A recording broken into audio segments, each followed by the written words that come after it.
Everyone, welcome back to another Call of Duty mobile video. Remember I mentioned in our last video that there's a massive music collaboration coming up in the next season. Well, the big reveal is finally here. It's none other than Hans Zimmer, the renowned German film score composer and music producer. If you're not familiar with Hans Zimmer, then you might be living under a rock. He's the musical genius behind the scores of iconic movies like Interstellar, Inception, Mission Impossible 2, Man of Steel, Batman vs Superman, The Dark Knight, The Lion King, Kung Fu Panda, Madagascar, Sherlock Holmes, 007 No Time to Die, and the list just keeps going. In short, he is kind of a big deal in the world of music composition for films. It's amazing that Hans Zimmer is returning to create music for Call of Duty. His previous work on Call of Duty Modern Warfare 2 back in 2009 was already iconic, with the Chinese version of Call of Duty Mobile releasing possibly the theme song for the next Mythic MG42 composed by Zimmer. It's safe to say that the next season will be truly epic.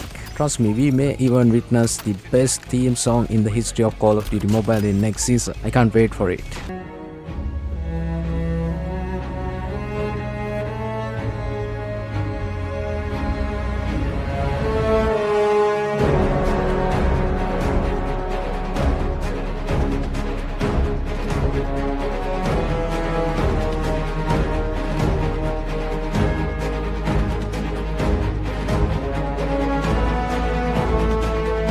Call of Duty Mobile has introduced a new event with some exciting rewards, although they are keeping them rewards a secret for now. Participating is easy with just 3 simple tasks to complete. First up, earn a long shot medal with the Tech 9. Next, secure a win in free-for-all match in any map. Lastly, challenge yourself by playing a match with no perks. It sounds straightforward enough. It's funny because they don't give much guidance on how to finish these tasks, so you could end up doing all 3 tasks in just one game, but they won't video proof. So you need to record yourself getting the long shot, winning a free-for-all match, and showing that you played without any perks. After you record, post it on X. They will reply with something like check your DM. When you do, they will ask for your UID, but after that nobody has heard back from Call of Duty Mobile. Maybe they are still working on it, or maybe it's something big like getting COD points. It's a mystery, so share your thoughts in the comment section below. Here's the first look at the MG42 coming in Season 4. This weapon inspection footage is from Call of Duty Mobile, so it is the exact same model we can expect in the game. This gun will be the first functional weapon imported from Vanguard, and it will come with a Mythic blueprint. Plus, the theme song for this Mythic will be from Hans Zimmer. There's an upcoming featured event called Live in Luxury. We don't have an exact date on when will it be available, but the only leak we have so far is epic blueprints, expected to be for AK-47 or the RUS. We'll also take a look at the balance changes we can expect in Season 4,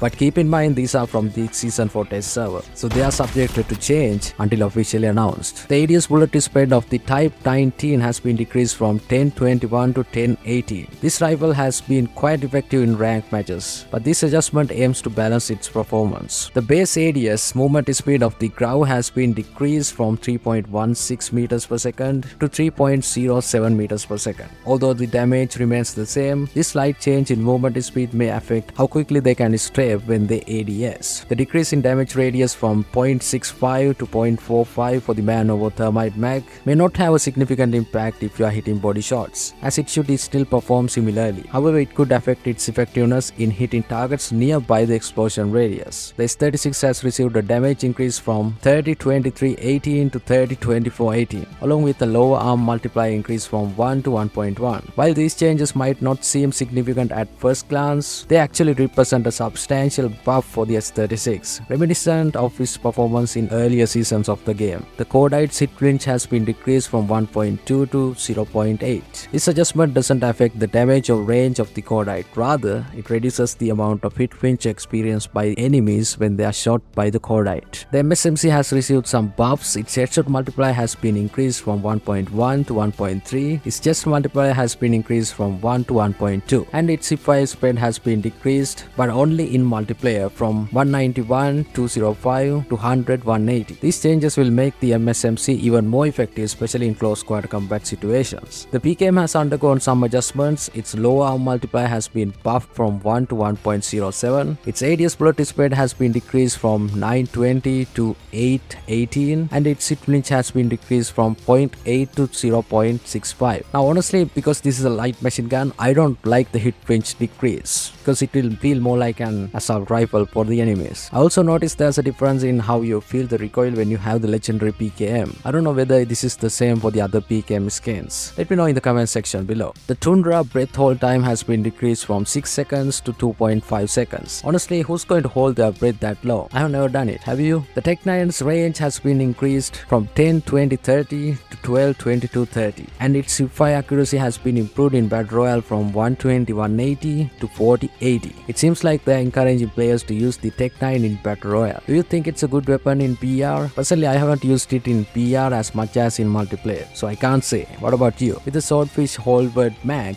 the stomach multiplier has been increased from 1.1 to 1.3. Since this weapon has 5 burst magazine, even a slight burst with this multiplier buff should be enough to take out an enemy. It definitely adds some extra punch to each shot. The Mag 10 is getting a range buff going from 8, 16, 20 to 9, 17, 20. It's great to see one of my favorite weapons getting improved. With this high mobility and fast fire rate, it's like having all the good things in one package. The CBR4 is getting some buffs. Its ADS movement speed is increasing from 3.69 meters per second to 3.9 meters per second, and its hit flinch is decreasing from 1.1 to 1. Looks like the CBR4 is going to be even better now. In Battle Royale, there's an adjustment for the Pump class and the Jet Boost class. The flight height will now stay the same no matter which streak players use, effectively fixing the super jump bug.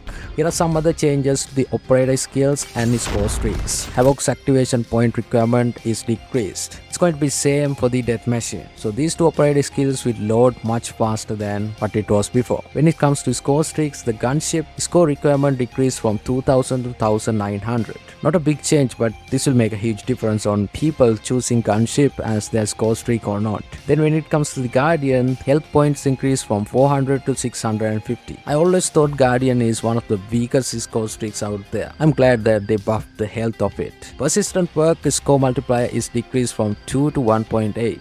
Now this means you don't need twice as much as a score to activate a score streak when you have the Persistent Perk. You just have to multiply it by 1.8. When it comes to the Alert Perk, it will now detect enemies within a 0.2 second delay in a 10 meter radius, down from 0.8 seconds, so this is a huge buff, a 0.6 seconds buff. They have changed the Vulture Perk recently and now they have buffed it even more. Now the health point recovery after picking up is increased from 30 to 40. Looks like it's time to switch to the Vulture Perk if you have been using any other perk.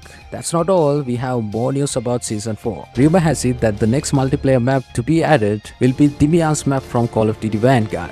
This rumor gained even more traction thanks to the leaked comics, which almost confirmed its inclusion. It's looking increasingly likely that the Dimian's map will be making its debut in Call of Duty Mobile for Season 4. Let's dive into some more details about this exciting addition. Set in February 1943, this map features a small church and village on the Lovat River, where Allied forces plan to ambush Axis with vital supplies and equipment. The map is divided by the river, with combat taking place between the Western Church and the Eastern Lumberyard. And that's it for this video. Hope you guys enjoyed it. If you found this video helpful, please leave a like, make sure you subscribe and click the bell icon, watch my other videos, and I will see you guys in the next one.